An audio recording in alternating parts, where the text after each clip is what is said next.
welcome to my video. This is my 1.5 year update video, ownership video, mods video, whatever it is. It's actually been a bit more than 1.5 years, but we'll just call it 1.5 years for the title's sake. Today we're just going to go over the mods that we've done for the car, ownership experiences and stuff like that, and yeah, whatever other talking points I think of along the way. Let's get started. We'll start off with just going through some of the mods we've done over this 1.5 years of ownership. Start off with the outside and we'll go from the front here. Most obvious thing that's different from last time you guys had seen it, even from the last video, and especially from the very first video of this channel, is the bonnet. We've got an NSX R style bonnet. It's carbon fiber. I got it color matched to the car, obviously, as you can see. It looks amazing. The whole front of the car actually got touched up, so it's all been resprayed. It's all pristine, all fitted up correctly, and we actually left the inside of the scoop carbon fiber. It looks very nice. I wish that you could see it in person. The carbon just glistens in the light so well. But yeah, so that's the main front part mod we've done. Got a new badge. Nice and shiny. Got a new number plate holder. I think it might have been in a video. I don't know. I can't remember. There was a time when I stopped recording some of the stuff I was doing, and I'll explain why later, but we've got that. We've got those carbon fiber fog light covers, which I definitely know we installed in the last video, so you guys have seen that before. Just those little carbon accents really make the car shine, and it really just stands out. Still running the BBS LMs. I do have plans to get new wheels, but we'll talk about that later. Windows are tinted, so we've just got like legal window tint. I'll leave it at that. As you can see, it gives it that really cool black dome kind of top look, kind of like a fighter jet, so I'm really happy with it. Can still see at night and stuff, so you know, not much more you can ask for there. I don't think there's anything else we've done. Oh, actually yes, we've gotten the roof painted. If you guys had watched my first video of like getting this car, the roof was pretty bad. It was basically matte black. It's nice and shiny again. It's been resprayed. Got this done about maybe 6 months ago, so even longer maybe, who knows. That's all done. Moving towards the hatch. Yeah, you can see the engine bay is all exposed now. I'll open this hatch up soon. We'll come back to it, but yeah, I'll explain more what I've done there in a second. NSX R style wing from NA2, just like the bonnets from NA2 as well. These taillights came on the car, they're from an NA2. You can tell they're from the NA2 because they've got the orange circle for the indicator. The NA1 is just like a full red slate rather than having that cut out there, which I honestly think the NA1 looks better. But again, I didn't put these on here. We've got the reverse camera. That's new. I'll have to show you guys where that is connected to on the interior. But yeah, we'll get that rear hatch opened and talk about that.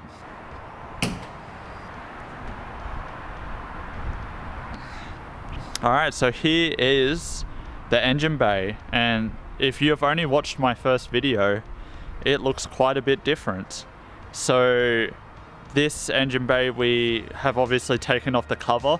I did buy a carbon fiber cover for this, and funny enough, midway through installing that carbon fiber cover and removing the old cover, I saw the engine bay like this and I was like, oh, it looks pretty cool like this. But then we installed the carbon cover and I'm like, yeah, it looks alright. And then a few weeks later I was like, no, we're gonna just take it off and sell it. It just honestly looks so good fully exposed. So that's how it is now. I did paint a few parts, as you can see. I don't know if you guys recognize this color, but it's Monaco Pearl Blue. It's from another NSX. It looks amazing. It's kind of color shifts between blue and like a purpley. I loved it. I saw pictures of it on NSX Prime and I was like, damn, I think I gotta have that color somewhere on my NSX. So I made it up, and yeah, we painted the engine bay this color. And then funny enough, this silver lettering I actually mixed up silver, the same silver as the car, so same paint code, and my wife hand painted each letter. It's just a nice little touch, and if you know, you know. Got the Mugen cap, looks very cool. What else is in here? We've got the Super Cheap Auto Special blue vacuum lines for extra performance. All jokes aside, just thought the blue went well with the engine cover and stuff like that, so just got it to try it out. Also, we've got the coolant tank cover.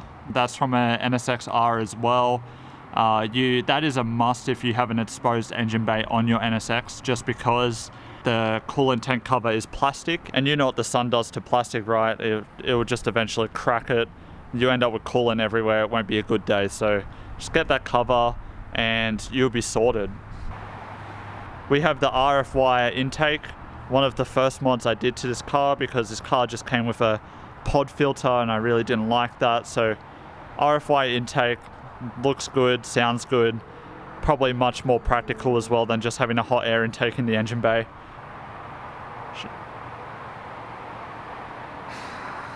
Very cool. Blitz cap, just because it matched the engine bay, so I thought it looked cool. No other story to that. And we've got the Davis Fab Design coil guards, which is these rubber bits. So here, and then you've got these plugs all along. This side here is more just for looks, to match this side. This side is the real protector. What happens is water will get into this part in between the hatch and the scuttle here, and it will just fill up with water, and then the water will end up overflowing and then going straight into the coil pack right down here. And water and coil packs don't match, so you'll end up with misfiring problems and other stuff, and the coil packs for this car aren't cheap, so you don't want that. This is relatively cheap, especially if you live in America. Getting the shipping into Australia is a bit expensive, but well worth it in my opinion. I haven't had any issues, and I didn't want to see if I would have any issues without it, so here we are. Quite a bit more I want to do to it. I'd love to get an aftermarket strut tower bar, maybe like the grey market one. That one looks cool. The Mugen one looks cool, but it's impossible to find. I would love to paint the alternator, maybe paint that black. There's a NSX in Japan called JS NSX, I believe, JS Space NSX. He has his black, and he's actually painted the copper inside the blue of his engine bay, which I think is really cool. I'm not sure if that would affect the alternator in any way. You can get like a plate that goes here that covers up some of this. Got to get that eventually. But yeah, that's like pretty much everything I want to do for the engine bay, and I'll be happy. We'll move on to the interior, I think, now. One other thing actually that I just remembered is we actually tinted the fog lights. So the fog lights are yellow now. It's just a look that I wanted to try out. I love the old school JDM look. If you guys want to let me know what you think of the yellow fog lights, please do tell me if you have an opinion about it. It's just tint, so I can easily just peel it off if it's not working out. Anyway, we'll move on to the inside now. So we're at the inside of the NSX, the beast itself. So what we've got here, where do we start? I guess we'll start off with the obvious, the steering wheel. This is the NSXR steering wheel. It is on a Workspell quick release. Bit awkward to take off with one hand, but we got there. See that? Workspell, very cool. And it's complete too, so NSXR wheel, NSXR horn button. We've got the ring, the extended screws to be able to house this ring without sacrificing thread. Very cool. Horn does work as well. Everything's all good there. We have brides in this car too. You may know that these were already in the car when I bought it. These are artist frees. An interesting seat. I believe they're just like the Zeta frees, a bit more narrower. And if you have a close look, you'll be able to see that the shoulder for the seatbelt, where the seatbelt rests, is extended out. And you'll see that on the passenger side, it's actually extended out on the same side. So I actually have 2 driver's seats in this car. I'm not sure why they did that, and especially being in Japan where brides or brids, however you want to say it, are made, you'd think that they would have endless supply of drivers and passengers easily, but who knows, it's just another part of the character of this car. So yeah, we've covered the wheel. I have the NSX shifter and the boot, as you saw in the install video, and I also installed the NSX shifter stalk, which is shortened and it has an extended thread, so this actually screws down a lot lower. You get shorter shifts, the shifter just sits lower too. Unfortunately, I didn't film a video of how to install the NSX shifter. There is a few good YouTube videos of that already on YouTube, but the trap I get into with this sort of stuff is things that I don't know how to do. I get worried about recording a YouTube video because I'm not sure how to do it. I'm worried I'm gonna fail somehow. And then I do it, it's all good, and I'm like, oh damn, I should have recorded a YouTube video, it was all fine, and get into that trap and cycle. And yeah, I think even if I don't know how to do it, I should just record it anyway. And if I do stuff it up, well, at least it'll be entertaining for you guys. Next mod is probably the most recent thing I think I've done in the interior, which is the nav pod. This nav pod is actually factory, the screen is not. It was an option in Japan so they could get like this Japanese navigation system. Another thing I wish I recorded, but I didn't because I'm an idiot and was kind of scared, and I'll explain why. So where the nav pod sits, the dash actually kind of cuts straight through, so there's barely any space for a screen to go there. So you have to pretty much buy the most shallowest screen that you can get, and even then that's not going to be enough. So what you end up having to do is you have to unbolt the case off the back of the head unit and then unscrew the motherboard from the casing and basically just glue it straight onto the back of the screen. That's the only way you're going to get a full double dim head unit into this nav pod, unless you cut your dash, which is obviously not a good option. So yeah, it's been working for, I don't know, about 5 months now and hasn't skipped a beat. It's got wireless Android Auto, Apple CarPlay, it's got everything you would want, and the reverse camera that you guys saw before. I'm using the Science of Speed bracket inside to hold it down so it's not going anywhere. And while we're on this topic as well, I did install brand new speakers because my Bose speakers weren't working. We've just bought the Science of Speed speaker bracket and just got some speakers from our local shop, bolted them onto the Science of Speed bracket, put them in here, and I have an amp under this seat, and that's just powering the speakers because, as you know, the Bose speakers, they all had their own individual amps. They're very fragile and old electronics just don't fare up very well. I think the only other mod inside this interior is the mirror. So if I can try and capture it, the mirror is carbon fiber. I believe the brand is Zoom Engineering. I think it's called the Pentagon. Very, very nice mirror. My mirror was melted because the car had sat in the sun in Japan for a long time. So the mirror, as soon as you touch it, your hand's sticky. Well, at least I hope it was melted. I hope it wasn't for any other reason. So now we've got this nice Zoom Engineering mirror. It looks amazing, works amazing. It's like an ultra wide kind of lens. Works great. I think that is all the mods of this car.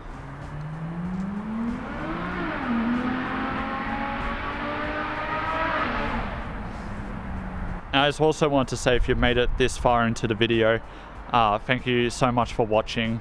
It means a lot to me. I actually did not think the channel would even get to 100 subscribers, but here we are. And it doesn't sound like a lot, but it means a lot to me. So thank you so much. You know, like, I've owned a few cars and I've always modified them, always done the work myself, and then I've always looked back at the end of it and thought, damn, I wish I recorded a progression of this car. And I promised myself with the next car I get, which happens to be my dream car now, that I would record a progression series of the car, starting from how I got it to where it finishes. And yeah, I've pushed myself to do it. Some of you guys are enjoying it as well, so thank you so much. I'll quickly go over some ownership thoughts of this car. In terms of costs and reliability, this car hasn't really skipped a beat. The only thing that gives me trouble is the AC. It's always been the AC right from the start. You know, one time the compressor will kick in, it will work perfect. Other times the compressor won't kick in and it doesn't work, obviously, which kind of sucks on hot Australian summer days. But you know, we're past summer now, so I guess we've got another year to try and fix it. Yeah, I've tried a lot of things. I've tried checking the wires behind the dash, tried the relays, looked at the fuses, and yeah, re-gassed it, obviously. Cannot figure it out. But anyway, that's the main thing. In terms of reliability, this car has been amazing. If you guys missed it, we did actually get the car fully serviced and redone at Honda's Heritage program in Japan before it came to Australia. So they actually have original technicians there working on these cars. They went over everything. They dropped the engine, every seal, every gasket, like water pump, fuel pump, timing belt, rebuilt calipers, rotors, coolant lines, everything you can think of, brake lines, like stuff like that. Everything's been redone. So the car was turnkey when it got here in Australia. So after getting all that done, the car has not had any reliability issues. Not a single thing. I've had to get the tires changed when I bought it because the tires that came on were 13 years old. You know, that's not really a mechanical problem of this car. That's more just maintenance. Everything's been amazing with this car. It's definitely an affordable car, or supercar if you want to call it. And if you've ever thought about wanting an NSX but worried about it costing a fortune, it's a Honda. It's a Honda from the 90s. You can service it yourself. I've been servicing it myself. You can do it on the ground with a floor jack. You can do it on a hoist if you have a hoist. Like, it's very straightforward to do. No surprises. None of that weird supercar stuff that you'd think it would have. It's just a Honda from the 90s. I guess the only other problems I've come across is probably old plastic trim pieces. They're breaking, they're brittle, they're 34 years old. This car was left out in the sun for all this time as well. We'll move on to the next topic, future things I want to do to this car. So the next big thing I actually want to do is get air cups for it. If you guys have any opinions on air cups, let me know. I'd like to know. I've never had them.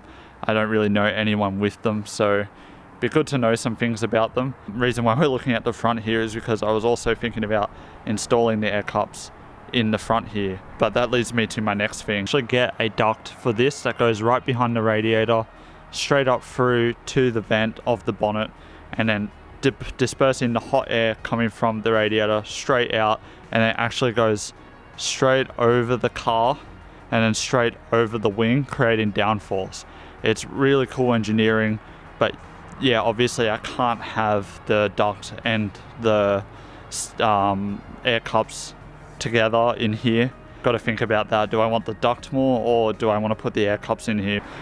One of the other mods I would love to do to this car is get the Wings West front lip. You guys all know what that lip looks like. It's probably one of the most common lips for this car. I think it looks great. I love it being color matched as well. It would look great with everything else. If you've seen my parts room tour, I actually have Marga Hill's side skirts for this car already. Those are still going to go on eventually. When? Probably after the air cup. Definitely something I still want to do. I would love to get the carbon extended scoops for the side here. I've got some cool things I would love to do with those as well. That would kind of suit the theme of this car. But I'll leave that for when I actually get it done and surprise you guys, hopefully. I would love to get the Pride gurney flap for the NSX wing. I love the look of that. Again, something later on. Pride parts aren't cheap to get here in Australia, unfortunately, because of shipping and stuff. I love the CarShop Glow taillights. They look amazing. They just suit the car so much. Wheels as well. So King Sport re-released the Mugen MF10s, and I would love to get a set of those, but shipping and stuff is quite expensive, so we'll think about it. The other wheel I'm considering is Reggae Masters. I really like the Reggae Masters on the NSX. I think those look amazing as well. So that's another wheel I'm also considering. Yeah, I can't really make up my mind between them. I guess we'll figure it out when I get closer to that point in time. In terms of for interior mods, these seats need to go, unfortunately. My wife complains about them. She's kind of right. They are uncomfortable, very tight, very like small, I guess.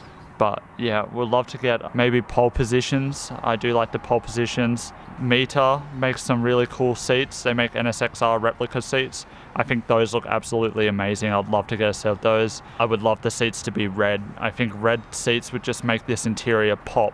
Another mod is I've got to get this center console redone, like the trim, because quite sun damaged from being outside in Japan for all that time. That's just something else I've got to get done. I'd love to, while I'm doing that, I'd love to get the nav pod also color matched to this trim. That way it looks all OEM plus, which that is the theme of this car. It is OEM plus, or maybe OEM plus plus. I think that's pretty much it. Maybe some small little things. That is it. Fun fact, this is a brand new door handle, by the way. Broke off on Christmas Day, unfortunately, and needed a new one. Good thing Honda makes most of the parts for this car still. But yeah, I think that would do it for my update video. Thank you so much for watching. If you guys can think of any other videos you'd love to see, just let me know. And if you can think of any mods and stuff, let me know. I hope I haven't missed anything. And yeah, it's getting a bit loud up here now. There's some people up here, so I better get going. Anyway, have a great day, guys. See ya.